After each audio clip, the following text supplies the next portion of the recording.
सुप्रभात, good morning. तो फिर हम अगले वीडियो के साथ हैं और प्रकाश परावर्तन एवं अपवर्तन में हम और आगे चलेंगे। पिछले वीडियो में हम बात कर चुके थे कि अपवर्तन क्या होता है, अपवर्तन के हम नियम देख चुके थे और अपवर्तनांक देख चुके थे कि अपवर्तनांक जो है कैसे किसी माध्यम पर निर्भर करता है और सघन माध्यम से विरल माध्यम में जब प्रकाश किरण जाती है तो क्या होता है और विरल माध्यम से सघन माध्यम में आती है तो क्या होता है। जैसे अगर यहाँ पर कोई सघन माध्यम है और यहाँ पर विरल माध्यम है तो सघन से विरल माध्यम यदि प्रवेश करती है या विलंब है तो ये क्या होता है कि दूर हट जाती है, और यदि ठीक यही उल्टा इसका हो, वह विरल से सघन माध्यम में प्रवेश करती है तो ठीक इसका उल्टा होता है, ये अभिलंब है तो ये इसकी तरफ मुड़ जाती है। तो ये हम देख चुके थे कि सघन से विरल माध्यम और विरल से सघन माध्यम क्या होता है। हम स्नेल का नियम भी देख चुके थे कि साइन आई बटा साइन आर जो है वो स्थिरांक के बराबर होता है और ये स्थिरांक जो है वो म्यू वन बटा म्यू टू के बराबर होता है। जो म्यू वन और म्यू टू जो है वो पहले माध्यम का अपवर्तनांक म्यू वन है, दूसरे माध्यम का अपवर्तनांक म्यू टू है। हालांकि इससे आगे आपको 10वीं क्लास में नहीं पढ़ना है कि स्नेल के नियम में और आगे क्या होता है और फिर कैसे निकालना है। एक और अगला चैप्टर है प्रिज्म, उसमें हम इसमें ज़्यादा डिस्कशन करेंगे। तो यहाँ से अब आगे चलते हैं लेंस। लेंस क्या है, लेंस कितने प्रकार के होते हैं और जो 10वीं क्लास में पढ़ना है हम उसी के आधार पर बात करेंगे कि लेंस क्या है और लेंस कितने प्रकार के होते हैं। तो लेंस जो है कोई भी मिनिमम दो होना चाहिए, दो पारदर्शी सतहों से घिरे हुए क्षेत्र को हम लेंस कहते हैं। दो पारदर्शी सतह से घिरे हुए क्षेत्र को लेंस कहते हैं। अब जैसे देखिए एक पारदर्शी सतह ए है और एक पारदर्शी सतह ए है तो इससे घिरा हुआ जो ए क्षेत्र हो गया एक लेंस है। अब इसको एक और तरीके से हम बता सकते हैं, ये तो लेंस जो 10वीं क्लास में पढ़ना है। अब जैसे कि अगर मान लिया कि ए है तो इसमें कौन से दो सतह हैं, यहाँ पर निर्धारण करना आसान नहीं है कि ये दो सतहों से ही मिला हुआ है। हो सकता है कि बहुत सारे सतहों से मिलकर बना हुआ हो सकता है कि बहुत सारे सतह से मिलकर बना हुआ हो। तो इसलिए हम ये कह सकते हैं कि दो या दो से अधिक पारदर्शी सतह या फिर एक ही सतह, जैसे कि जल की बूंद है तो इसमें भी सतह प्राप्त करना निर्धारण करना आसान नहीं है कि ये कितने सतह से बना हुआ है जल की एक बूंद, लेकिन जल की जो बूंद होती है वो भी आपका लेंस की तरह कार्य करता है। तो जल का बूंद भी एक लेंस है, ये भी एक लेंस है, ये भी लेंस है, ये भी लेंस है। तो हम सामान्यतः ऐसा कहते हैं कि दो या दो से अधिक पारदर्शी सतहों से घिरे हुए क्षेत्र को लेंस कहते हैं।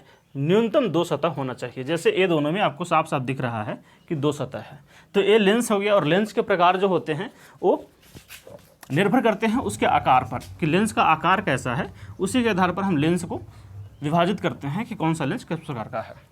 देखिए, तो दो या दो से अधिक पारदर्शी सतहों से घिरे हुए क्षेत्र को, यह सिंपल हम कर सकते हैं कि पारदर्शी सतह से घिरे हुए क्षेत्र को लेंस कहते हैं।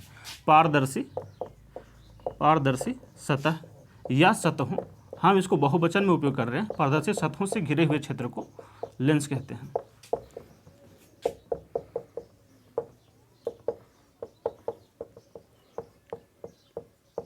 पारदर्शी सतहों से घिरे हुए क्षेत्र को लेंस कहते हैं। अब लेंस दो प्रकार के होते हैं। सामान्यतः जो आपको 10वीं कक्षा में पढ़ना है हम उसी के आधार पर बात करते हैं। लेंस जो है वो दो प्रकार के होते हैं, एक होता है उत्तल लेंस और एक होता है अवतल लेंस। जैसा कि हम दर्पण में देख चुके थे कि एक होता था अवतल दर्पण और एक होता था उत्तल दर्पण, ठीक उसी प्रकार से यहाँ उत्तल लेंस होगा और अवतल लेंस होगा। अब दोनों में आधारभूत अंतर होता है, एक तो आकार का अंतर होता है और परावर्तन का अंतर तो बहुत ज़्यादा होता है। जैसे उत्तल लेंस में क्या होता है, इसकी आकृति आप देखेंगे तो ये ऐसा आएगा, ये उत्तल लेंस है और ये अवतल लेंस है। तो दोनों के आकार के आधार पर दोनों को अंतर किया जाता है। तो आकार के आधार पर ये अंतर आता है कि उत्तल लेंस जो है वो मध्य से मोटा होता है, ये इसका मध्य है, मध्य से मोटा होता है और सिरे से पतला होता है। ये जो है वो मध्य से पतला होता है और सिरों से चौड़ा होता है, ठीक है। तो ये दोनों के आकार के आधार पर हम अंतर करते हैं कि उत्तल लेंस जो है मध्य से चौड़ा और सिरों से छोटा होता है। मध्य से चौड़ा और सिरे से, सिरों अर्थात दोनों सिरों की हम बात कर रहे हैं, जो ए सिरा है और ए सिरा है, सिरों से पतला होता है।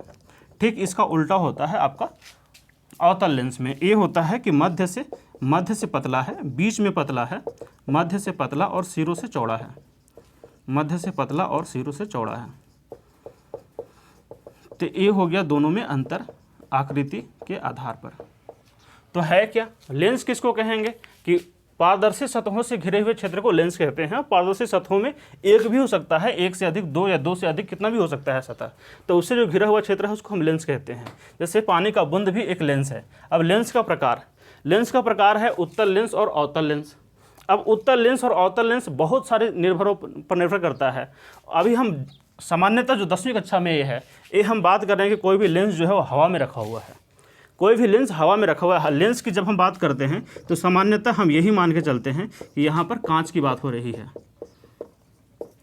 तो कांच जो है वो हवा में रखा हुआ है, इसलिए हम इस आकृति वाले कांच को उत्तल लेंस कहते हैं और इस आकृति वाले कांच को अवतल लेंस कहते हैं। यदि इसको हम पानी में ले जाएं, बेंजीन में ले जाएं, किसी और पदार्थ में ले जाएं जिसका अपवर्तनांक कुछ और है, तो वहाँ पर ये दोनों जाकर के बदल जाते हैं और वो बदलाव जो है वो आपको अभी पढ़ना नहीं है। हालांकि अगर जैसे इसका अपवर्तनांक से अधिक अपवर्तनांक वाले द्रव में ले जाएं तो ये जो है अवतल लेंस की तरह व्यवहार करेगा और ये उत्तल लेंस की तरह व्यवहार करेगा। हालांकि 10वीं कक्षा में इतना पढ़ना नहीं है तो हम उसमें डिटेल में नहीं जाएंगे, लेकिन हाँ इतना जरूर याद रखिए कि कांच को, इस आकृति को हम उत्तल लेंस तभी कहेंगे जब एक कांच जो है अपने से कम अपवर्तनांक वाले माध्यम में रखा हुआ है, जैसे कि हवा में रखा हुआ है। सामान्यतः यही माना जाएगा कि हवा में रखा हुआ है।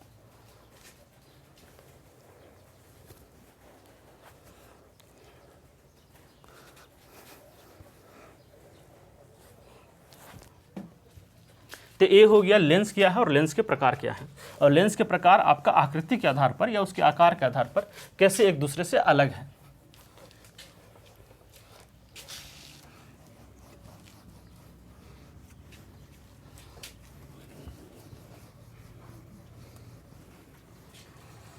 अब हम देखेंगे कि अपवर्तन होता क्या है। लेंस में अपवर्तन,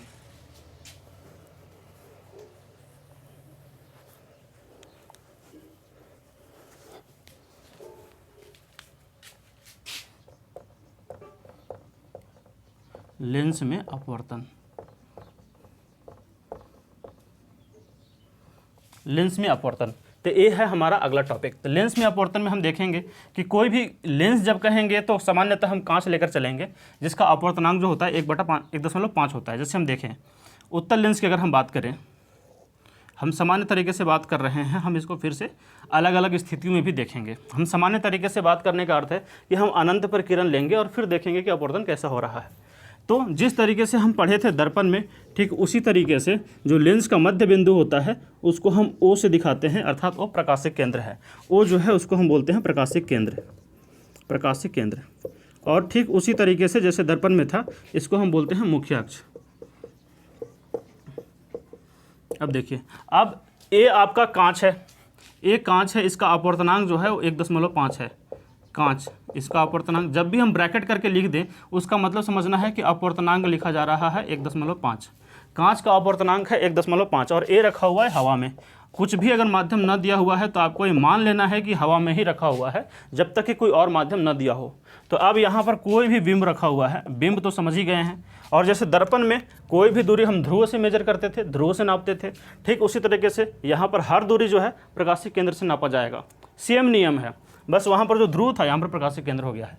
अब यहाँ भी फोकस होता है, लेकिन जो फोकस होता है वो कहाँ होगा, कैसे होगा, उसको हम देखेंगे। लेकिन अभी हम देखते हैं एक बिंब जो अनंत से आती हुई किरणों को हम देखेंगे कि जब बिंब अनंत से आती हुई अनंत पर रखा हुआ है तो उससे आने वाली जो प्रकाश किरणें हैं वो मुख्य अक्ष के समांतर हो जाती है। इतना हमें पता है कि अनंत से आने वाली प्रकाश किरणें जो है वो मुख्य अक्ष के समांतर हो जाती है। अब यहाँ पर हमें अपवर्तन करना है, एक किरण है, और जब भी अपवर्तन करना होगा तब हमेशा देखेंगे कि अपवर्तन का नियम पालन करेंगे। जैसे कि यहाँ पर 3 बिंदु हैं जहाँ पर अपवर्तन हो रहा है, अब तीनों पर हमें अपवर्तन का नियम लगाना है। अपवर्तन का नियम अर्थात हमें sin I बटा sin R बराबर K, ये है दूसरा नियम। पहला नियम तो अपने आप लग जाता है, उसमें कुछ नहीं करना है। तो अब देखिए दोनों स्थिति में हमें क्या करना है। सबसे पहले तो हम अभिलंब खींचेंगे कि कोई भी ये सतह है तो सबसे पहले अभिलंब 90 डिग्री खींचते हैं। और एक गोलीय सतह है, और एक गोलीय सतह है तो इसमें अब देखेंगे कि लेंस में 2 गोलीय सतह है, इसीलिए हम बात करते हैं कि पारदर्शी 2 पारदर्शी सतह से घिरे हुए क्षेत्र को लेंस कहते हैं। अगर 2 से अधिक हो तो अलग बात है, लेकिन कम से कम 2 होनी चाहिए। जैसे ये देखिए, ये जो सतह है, ये वाला जो सतह है, इस सतह की हम बात कर रहे हैं, ये सतह जो है ये कहीं ऐसा होगा, कभी इसका अलग किया हुआ भाग हमारा ये है, और जब इसका सतह होगा तो इसका जो सेंटर होगा वही इसका सेंटर होगा। उसको हम वक्रता केंद्र, जैसे दर्पण में वक्रता केंद्र कहते थे, ठीक उसी तरीके से यहाँ भी वक्रता केंद्र होगा। मान लीजिए कि यहाँ पर इसका सेंटर होता तो इसको हम C कहेंगे, ठीक है। ठीक इसी तरीके से ए वाला जो है, ये किसी और गोलीय दर्पण, गोलीय लेंस इधर, और अवतल लेंस उत्तल लेंस दोनों को गोलीय लेंस कहते हैं। समतल लेंस भी होता है लेकिन हम उसमें डिटेल पढ़ेंगे नहीं क्या है वो। ये देखिए, तो ये जो है इसका कहीं मान लिया कि सेंटर यहाँ कहीं होगा। तो आप देखिए, क्योंकि लेंस में दो सतह होते हैं इसलिए दो सेंटर होंगे। दर्पण में सिर्फ एक सतह होता है और उसको हम ढक देते हैं एक तरह से, तो इसमें सिर्फ एक ही सेंटर होता था दर्पण में, लेकिन लेंस में दो सतह होते हैं इसलिए आपके दो सेंटर होंगे। अब C1 C2 किसी भी नाम कर सकते हैं, लेकिन सामान्यतः इसको C1 करते हैं, इसको C2 करते हैं। अब C1 हो गया तो इसका F1 भी होगा और F2 भी होगा। अब F1 और F2 हम प्राप्त करेंगे कैसे? फोकस प्राप्त करने का जो दर्पण में सामान्य तरीका था, ठीक वही तरीका है कि अर्थात अनंत से आने वाली किरणें ले लीजिए, और अनंत से आने वाली किरणें लेंगे और परावर्तन, यहाँ परावर्तन नहीं होगा, अपवर्तन होगा। अपवर्तन के बाद जिस बिंदु पर मिलेंगे उसको फोकस बोलेंगे, या मिलते हुए प्रतीत होंगे, मिलेंगे या मिलते हुए प्रतीत होंगे उसको हम फोकस कहते हैं। जैसे अलग लेंस ले लेंगे तो उसमें आभासी प्रतिबिंब बनेगा, तो आभासी प्रतिबिंब मिलती हुई प्रतीत होगी। देखिए अब यहाँ पर अपवर्तन कैसे होगा। अब ये सतह जो है, ये सतह पर हमें अभिलंब खींचना है, तो इसका जो सेंटर है ए है, और गोलीय सतह में अभिलंब हमको खींचने के लिए क्या करना होता है? हमको सेंटर से मिलाना होता है। ऐसे ए हम अभिलंब खींचे इस पर, ए है अभिलंब। अब देखिए ए अभिलंब है तो यहाँ पर ए हो गया आपतन कोण, क्योंकि अभिलंब और आपतित किरण के बीच का। अब यहाँ हवा जो है वो विरल माध्यम है, ये भी याद रखना है कि हवा जो है आपका विरल माध्यम है, और कांच जो है वो सघन माध्यम है। ये जो कांच है वो आपका सघन माध्यम है, कांच जो है वो सघन माध्यम है, कांच आपका सघन माध्यम है। देखिए तब यहाँ से क्या हो रहा है, विरल से सघन में हम जा रहे हैं। तो जब विरल से सघन में जाएंगे तो होगा क्या? विरल से सघन में जाएंगे तो हमारा अभिलंब की तरफ मुड़ जाएगी। अगर यहाँ पर ये नहीं रहता तो इसका वास्तविक जो रास्ता है वो ऐसे है, वास्तविक रास्ता ऐसे होता, लेकिन ये अभिलंब की तरफ मुड़ेगी, इसलिए ये किरण ऐसे आएगी। अब ध्यान रखना है यहाँ पर किरण कौन है, अभिलंब कौन है, ये सब। ये देखिए एक किरण यहाँ पर ऐसे आएगी। अब यहाँ पर ध्यान से देखिए, यहाँ पर फिर से अपवर्तन होगा, क्योंकि ये जो सतह है, ये सतह अब इधर सघन है, इधर विरल है, फिर से माध्यम बदल रहा है। अपवर्तन कहाँ होता है? जहाँ माध्यम बदले। तो यहाँ हवा से कांच हो रहा था, अब यहाँ कांच से हवा हो रहा है, यहाँ कांच से हवा हो रहा है, तो फिर यहाँ बदलेगा। तो जब यहाँ बदलेगा तो इस आधार पर अब ये दोनों को अगर हम देखें तो इस दोनों को देखें, पहले हम अपवर्तन कर लेते हैं पहले सतह पर सबका। इस पर देखें तो यहाँ पर अगर हम अभिलंब खींचेंगे तो C से अभिलंब खींचेंगे तो ठीक ऐसा ही आएगा। तो यहाँ पर I 0 आएगा, R भी 0 आएगा। अब यहाँ से A नहीं समझना है कि I = R किया जा रहा है, अब यहाँ से ये समझना है कि साइन I की वैल्यू 0 आ रही है, तो साइन R की वैल्यू भी 0 आ जाएगी यहाँ से। तो ये जो है ये सीधा गुजरेगी और यहाँ भी सीधा गुजर जाएगी, क्योंकि यहाँ भी कोई परिवर्तन नहीं आएगा, क्योंकि यहाँ पर भी हम अभिलंब खींचेंगे तो यहाँ से सीधा अभिलंब यहाँ खींचेंगे तो यहाँ पर भी I 0 आएगा और R 0 आएगा। यहाँ पर इस सतह पर भी I 0 R 0, इस सतह पर भी I 0 I 0, इसलिए इसमें कोई डिफ्लेक्शन नहीं आएगा, और जो मुख्य अक्ष के समांतर आएगी वो बिल्कुल मुख्य अक्ष से होते हुए गुजर जाएगी, बिना किसी अंतर का, बिना किसी विचलन का। इसमें ये नहीं समझना है कि कोई विचलन नहीं हुआ, विचलन यहाँ नहीं हो रहा है। इसका कारण ये है कि I 0 है और R 0 है, ठीक है। अब निश्चित विचलन की हम बात करते हैं तो मान लेंगे इसमें 0 विचलन हो रहा है, शून्य विचलन है। अब इसमें यहाँ पर जब हम केंद्र से खींचेंगे ऐसे अभिलंब तो ये कुछ ऐसा आएगा। तो ये अभिलंब और आपतित किरण दोनों के बीच का कोण क्या हो जाएगा आपका? आपतन कोण। अब यहाँ विरल से सघन माध्यम में जा रहा है। अब सघन माध्यम में देखिए, अगर ये नहीं होता कांच, सिर्फ हवा ही होता तो ऐसे जाता, सीधा जाता, बिल्कुल कोई डिफ्लेक्शन नहीं होता। लेकिन ये सघन माध्यम में जा रहा है तो विरल से सघन माध्यम में जाते समय अभिलंब की तरफ मुड़ेगा, अर्थात अभिलंब ए है तो इसके तरफ हल्का सा ऐसे मुड़ जाएगा एक किरण। अब यहाँ पर फिर से अपवर्तन होगा, इस बिंदु पर जैसे होगा ठीक इस बिंदु पर वैसे ही होगा। अब देखिए, अब इस बिंदु पर जब हम अभिलंब खींचेंगे तो इसका सतह ऐसे है। अब ए सतह अलग हो गया, ए सतह अलग हो गया, इसलिए हम बार बार बात करते हैं दो पारदर्शी सतहों की।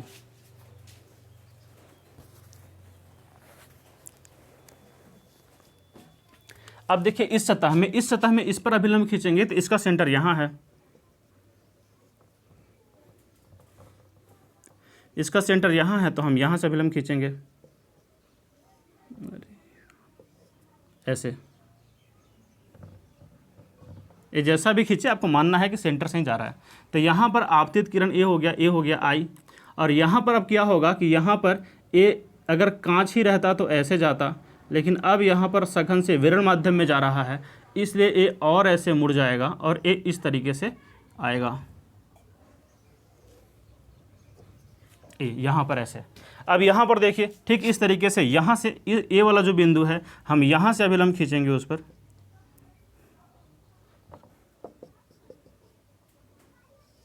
ऐसा आएगा अभिलंब।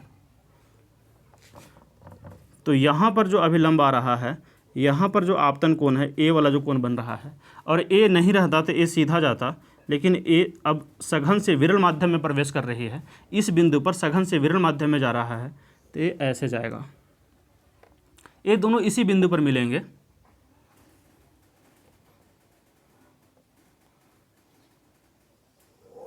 जैसा भी है आपको मानना है कि ये दोनों मिल रहे हैं, जैसा भी आकृति बने, ठीक है। तो ये इस बिंदु पर मिल रहे हैं, तो ए वाला जो बिंदु है फोकस बिंदु हो जाएगा। तो हम फोकस को परिभाषित कैसे करेंगे कि अनंत से आने वाली प्रकाश किरणें या फिर मुख्य अक्ष के समांतर आने वाली प्रकाश किरणें अपवर्तन के बाद जिस बिंदु पर मिलती हैं उसको हम फोकस कहते हैं। अब एक फोकस इधर हो गया, यदि यही किरण इधर से भी आए तो फोकस इधर बनेगा।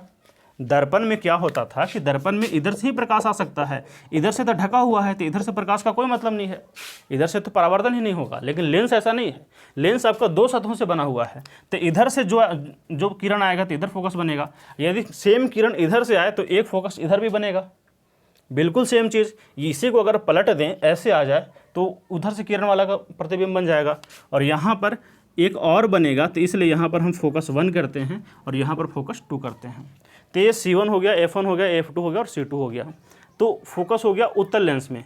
इसी तरीके से हम देखेंगे अवतल लेंस में फोकस कैसे मिलता है, और दोनों को परिभाषित कैसे करेंगे कि मुख्य अक्ष के समांतर आने वाली प्रकाश किरणें अपवर्तन के पश्चात जिस बिंदु पर मिलती है या मिलती हुई प्रतीत होती है उसको फोकस कहते हैं, और फिर से प्रकाशिक केंद्र और फोकस तक की दूरी को फोकस दूरी कहेंगे।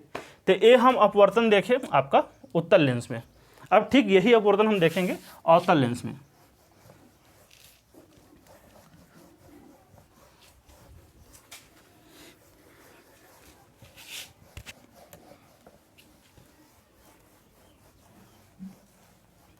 देखिए अवतल लेंस में क्या है, अवतल लेंस का आकार थोड़ा सा अलग होता है। अवतल लेंस में फोकस हम लिख सकते हैं कि ये टॉपिक जो है वो अवतल लेंस में फोकस दूरी की हम बात कर रहे हैं या फोकस बिंदु की बात कर रहे हैं।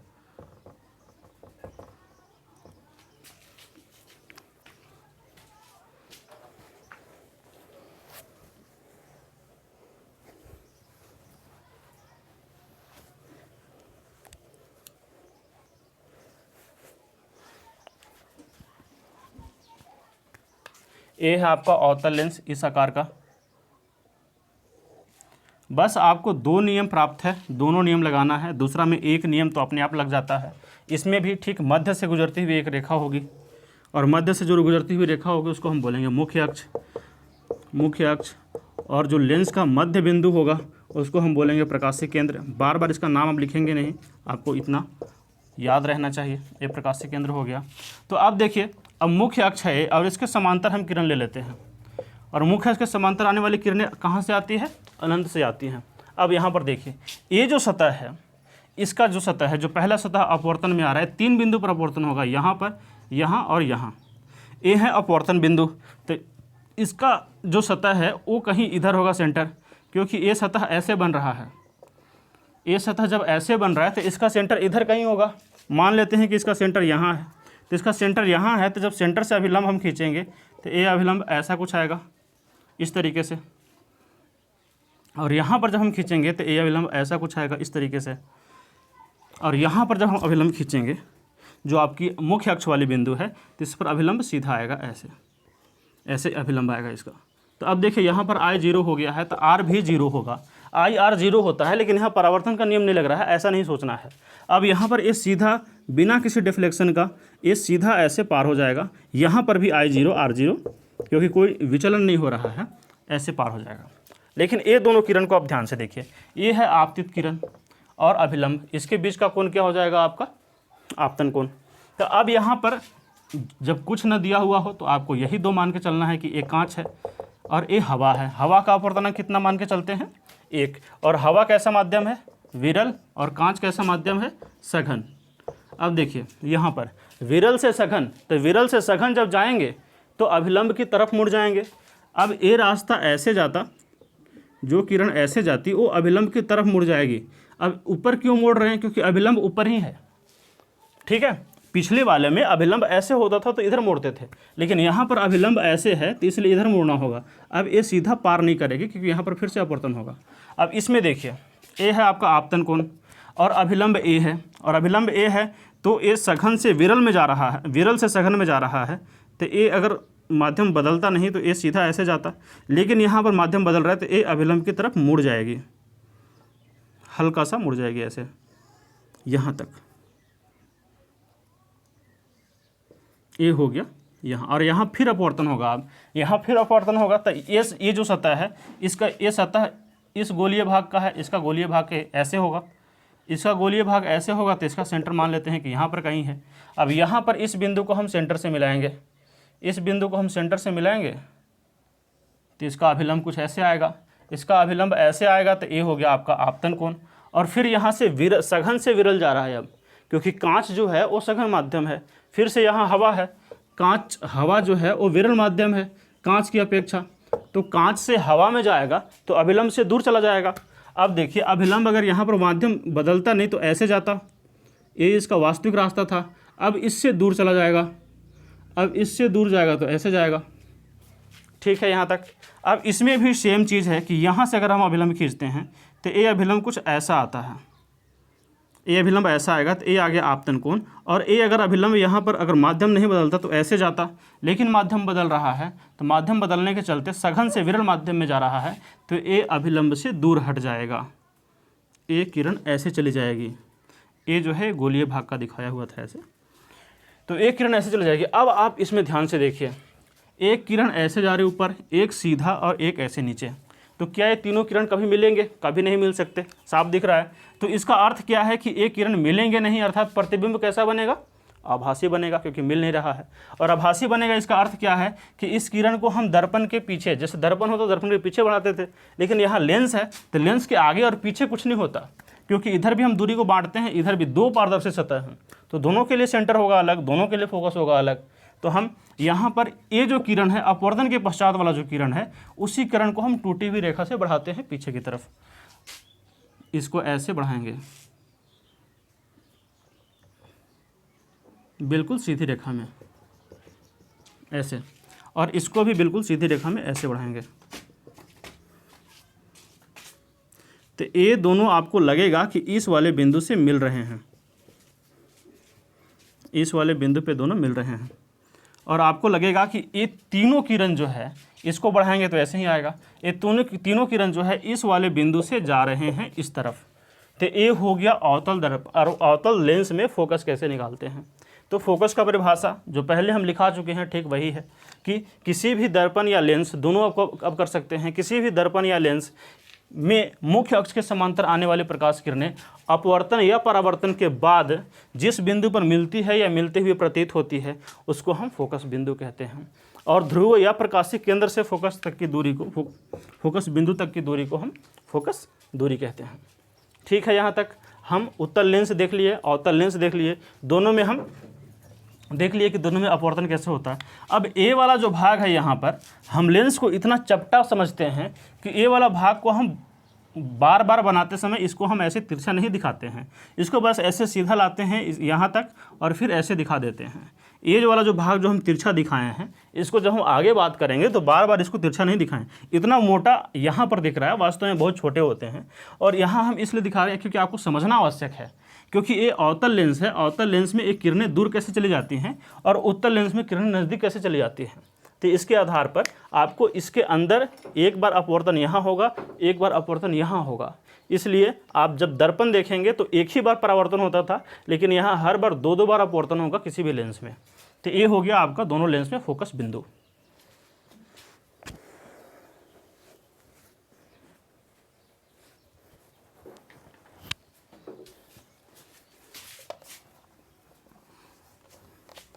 अब हम आगे बात करेंगे लेंस में अपवर्तन अर्थात उत्तल लेंस और अवतल लेंस में प्रतिबिंब निर्माण कैसे होता है।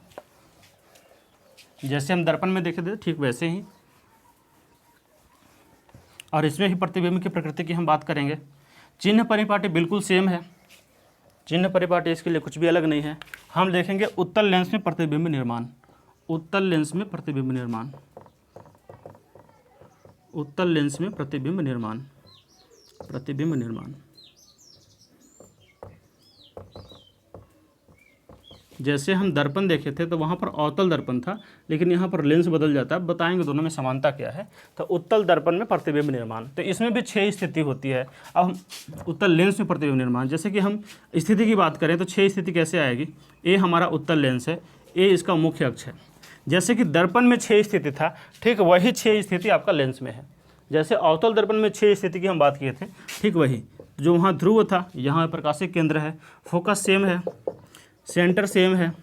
अब यहाँ पर हम बहुत दूर एक बिंदु ले लेते हैं जो अनंत है। तो ये 6 स्थिति है। 6 स्थिति में हम क्या करते थे कि पहला अनंत पर होता था, दूसरा अनंत और सी के बीच होता था, तीसरा सी पर, चौथा सी और एफ के बीच में, पांचवा एफ और छठा एफ और आपका प्रकाशिक केंद्र के बीच में। तो ये पूरा अवतल दर्पण में भी 6 स्थिति देखे थे, इसमें भी यही 6 स्थिति देखेंगे। तो इस 6 स्थिति की हम बात करते हैं और थोड़ा सा फास्ट चलेंगे हम।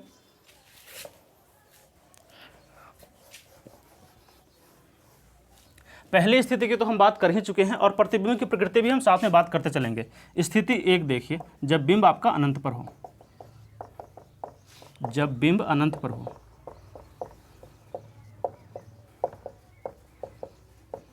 देखिए ये हमारा उत्तल लेंस है,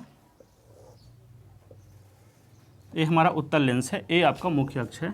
हम बात कर चुके हैं बार बार कि ये मुख्य अक्ष होता है, लिखने की ज़रूरत नहीं है। ये आपका प्रकाशिक केंद्र O है, ये आपका फोकस दूरी यहाँ पर F1 है, यहाँ पर C1 है। और हम बता चुके हैं कि ये दोनों तरफ होता है, इसलिए क्योंकि 2 सतह है, इस सतह का और इस सतह का हम बता चुके हैं।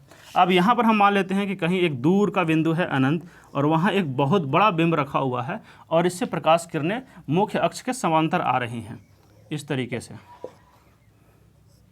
इस तरीके से। तो ये प्रकाश किरणें परावर्तन के पश्चात किधर जाएगी। हम बात कर चुके हैं अभी कि परावर्तन के पश्चात इस बिंदु पर मिलती हैं। तो ध्यान से देखिए, अगर यहाँ पर हम परावर्तन करेंगे तो यहाँ पर अभिलंब ऐसे आएगा। अभिलंब ऐसे क्यों आएगा कि ये सतह ऐसे है और ये सतह ऐसे है, तो इसका सेंटर ये है। यहाँ से हम सेंटर खींचेंगे, जब यहाँ से सेंटर खींचेंगे तो अभिलंब ऐसा ही आएगा। हम बार बार बात नहीं करेंगे क्योंकि बहुत लंबा हो जाएगा। हम बता चुके हैं कि फोकस बिंदु लाते समय कि यहाँ पर अपवर्तन होता है तो ये थोड़ा सा यहीं पर मुड़ जाता है ऐसे तिरछा, और ये यहाँ पर और मुड़ जाता है फिर ऐसे, तो इस तरीके से। और ठीक यहाँ पर भी वही होगा कि यहाँ पर थोड़ा सा ऐसे तिरछा मुड़ जाएगा और फिर यहाँ पर और ऐसे मुड़ जाएगा। तो ए वाला जो बिंदु है F2 फोकस बिंदु, वहाँ पर जाकर के प्रतिबिंब का निर्माण होगा। तो आप देखिए ये किरणें वास्तव में मिल रही हैं तो प्रतिबिंब कैसा होगा, वास्तविक प्रतिबिंब। जब हम यहाँ प्रतिबिंब की प्रकृति की बात करेंगे तो किरणें वास्तव में मिल रही हैं तो हम क्या लिखेंगे कि प्रतिबिंब जो है वो वास्तविक बन रहा है। और वास्तविक प्रतिबिंब हमेशा उल्टा होता है, वास्तविक प्रतिबिंब हमेशा उल्टा होता है। ये प्रतिबिंब जो है मिलती है किरणें तो वास्तविक होगा, और वास्तविक प्रतिबिंब हमेशा उल्टा होगा, वास्तविक प्रतिबिंब हमेशा उल्टा होता है, इसलिए प्रतिबिंब जो है उल्टा होगा। अब तीसरा क्या होगा, अब देखिए यहाँ पर बिंब बहुत बड़े आकार का होता है। जो अवतल दर्पण में पढ़े हैं लगभग सेम वैसे ही कहानी है आपका उत्तल लेंस में। तो यहाँ पर बिंब बहुत बड़ा है और यहाँ पर जो प्रतिबिंब होगा वो बहुत छोटा होगा, बहुत छोटा होगा। और बनेगा कहाँ पर, फोकस पर, आपको दिख ही रहा है, फोकस पर बनेगा।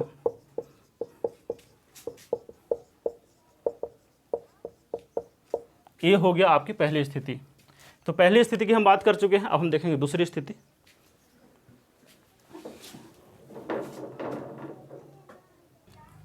तो स्थिति 1 के बारे में हम बात कर चुके हैं, और भी बाकी 5 स्थितियां हैं, उसके बारे में हम बात अगली वीडियो में करेंगे। और यहाँ पर अभी जहाँ हम हैं वहाँ पर मौसम बहुत ही ज़्यादा हार्श है और बहुत ज़्यादा गर्मी है, इसलिए आप देख भी रहे होंगे कि हम पढ़ा रहे हैं तो क्या है, और बार बार हमें बाहर जाना पड़ता है ताकि हमारा चेहरा पसीने से भीग न जाए, इसलिए आप लोग को लग रहा होगा वीडियो में बार बार थोड़ा सा देर कहाँ जाते हैं।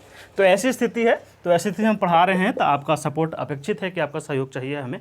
तो आज की वीडियो को हम यहीं तक रोकते हैं, और बाकी 5 स्थिति है और बाकी जो लेंस का क्षमता होगा और इसके सवाल होंगे उसको हम अगले वीडियो में डिस्कस करेंगे। तो आज की वीडियो में यहीं तक, धन्यवाद।